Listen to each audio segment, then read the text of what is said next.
सोचिए अगर भारत की लोकसभा सीट्स बढ़ा दी जाए तो क्या हर राज्य की पॉलिटिकल पावर भी बदल जाएगी। आज का बड़ा पॉलिटी टॉपिक है डीलिमिटेशन। सबसे पहले सिंपल भाषा में समझिए, डीलिमिटेशन का मतलब होता है पॉपुलेशन के हिसाब से कंस्टिट्यूएंसी की बाउंड्रीज और सीट्स को फिर से तय करना। यानी किस राज्य को कितनी लोकसभा सीट्स मिलेगी और किस एरिया से कौन सा एमपी चुना जाएगा, यह डीलिमिटेशन से डिसाइड होता है।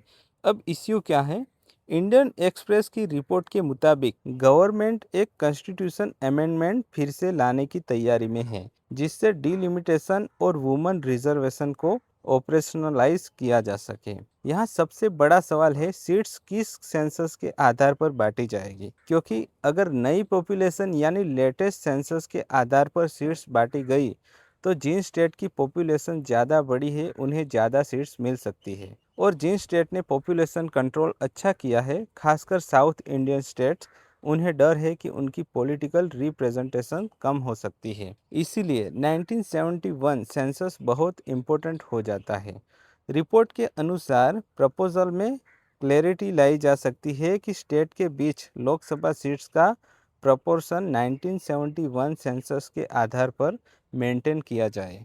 सिंपल एग्जांपल समझिए, अगर किसी स्टेट ने पॉपुलेशन कंट्रोल अच्छा किया तो उसे पनिशमेंट नहीं मिलनी चाहिए, और अगर किसी स्टेट की पॉपुलेशन ज़्यादा बढ़ी तो उसे ऑटोमेटिकली बहुत ज़्यादा पॉलिटिकल पावर मिल जाए, यह भी डिबेट का मुद्दा है। अगर दूसरा important point, women reservation. Women reservation act में लोकसभा और स्टेट असेंबली में महिलाओं के लिए 33% रिजर्वेशन की बात है, लेकिन इसे लागू करने के लिए डीलिमिटेशन प्रोसेस ज़रूरी है।